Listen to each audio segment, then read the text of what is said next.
Hello and welcome to the Engerati studio at European Utility Week 2016. My name is Ade and I'm joined by Samuel Loyson, Chief of Smart Metering Department at Suez. Samuel, how are you doing? Fine, thank you. Samuel, it's day 2 at European Utility Week. How have you found the event? Are there some key takeaways you found speaking to and interacting with fellow peers in the industry? Yeah, well, it's been really interesting till now. I think it's clearly still the reference event in terms of smart metering and smart network solutions in Europe.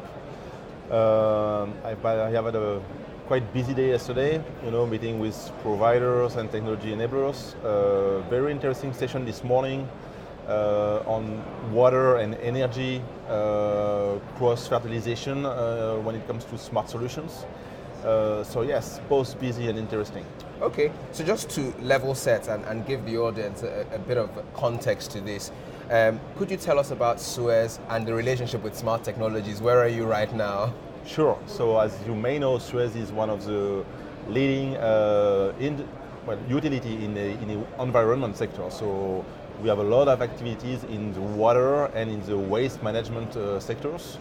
And so these are both, I would say, verticals where we are currently deploying a lot of smart technology. Historically, we started a lot with the water sector and drinking water distribution networks where we implemented smart metering solutions. We now have about 3 million smart meters on the field with initial deployment that started about 10 years ago. So quite a strong background in terms of experience. And we are now applying that kind of smart solutions recipe to other verticals within Suez. So, and what's quite interesting is that the solutions that we initially developed as Suez for our own business, we are now also deploying to third party to allow them to benefit from this experience. So that's actually really interesting. So you've got this experience, over 3 million meters, right? Yeah. Deployed on your own network in the water markets. So out of those 3 millions, 2/3 of them are on our own network and 1/3 of them is serving, as I told you, external third party. So you're already out there on the field deploying in other utility networks as well. Exactly. Okay. Coming to the subject of cross-fertilization, that was what you called it. And one of the things you mentioned is that intersection, energy, water, the smart city. Can you tell us what are some of the themes you're seeing there? What are some of the lessons that are being learned, the differences, perhaps even the opportunities? Yeah. So I think clearly the energy sector, and especially electricity sector, has been at the forefront of this smart network transformation. So in terms of network management, but also customer engagement, new services that those technologies allows you to provide to the end users, their experience is very interesting. Then also we have some different constraints in the water industry. One of them mainly is that we don't have access to power for our smart solutions systems. So because we don't have access to energy, we have to live on batteries, and that really gives some specific constraints on your system design so as to be able to live on battery for 15 or 20 years. So this is why, the fundamental technologies that we use, I think, are quite different.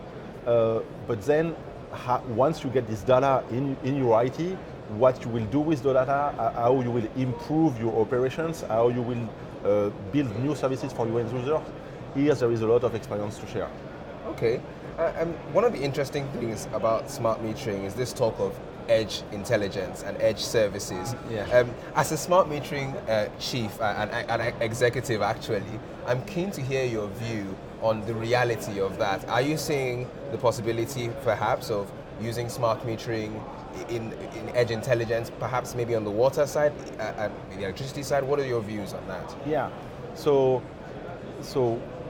Well, clearly, so on the water side, we have this constraint that the level of intelligence and computing that we can put in our meters is constrained by this fact that we have no access to energy.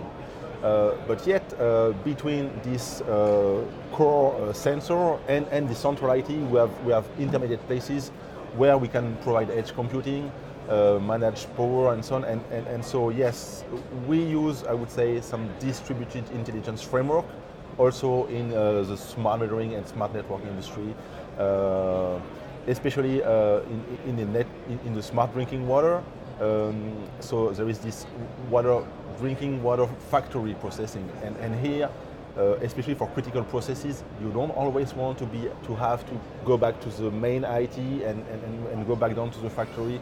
So all those edge computing solutions are also very interesting for us. Okay, so one of the other areas was the smart city, and I wonder if you could perhaps paint a picture on how you are then applying these smart networks in that context. Yeah, thanks for the question. So one of the points is that, well, first of all, so our customers are typically cities or metropolitan networks. So on the opposite of a lot of energy sector, water has always and remains mainly driven at the city level. So our customer at Suez are cities. And so when we deploy smart networks for the drinking water network of a city, we basically we deploy a radio network that we can apply to other smart city applications. And one very interesting point within that is that if you look at it's a bit technical, but if you look at a radio coverage point of view, the water meter is sort of the worst object that you can have to catch. So it's deep indoor, it's deep underground, it's in meter pits, under metal plates. So from a radio point of view, it's sort of the worst case that you can have to address. So once you have a network and a technology that allows you to address water meters for a city, you basically can connect any other sensors in the city, whether it's linked to your water business or to any other smart city applications. Okay, wow. I think that's quite a reference point there as well. And just to end this interview, I was wondering if you could just sort of paint a picture of what's next for Suez metering. You know, what markets are you looking at? What new projects are out there? What can we look forward to hearing about? Yeah. So I think so basically we have two main development axes. So the first one is international. So historically we've been developing a lot in France and in Europe, and we are now moving like further abroad. We have very interesting pilots in China, in Singapore. So Asia is really becoming a key market for us. We have also interesting pilots in Africa, in Morocco. And what's interesting to notice is that even in this lower income country, smart metering can bring a lot of solutions to concrete issues of the utilities there. So expanding internationally and then deploying, as I mentioned, those same family of solutions to new verticals in terms of business, like waste management directly for Suez, but also to other smart city applications. Well, thank you very much, Samuel. I think that's a brilliant place to end this interview. Thank you so much. And thank you as well for listening to this interview. If you'd like to learn more about smart metering, smart networks, and the move towards smarter cities, please check out the other interviews on our screen. Thank you.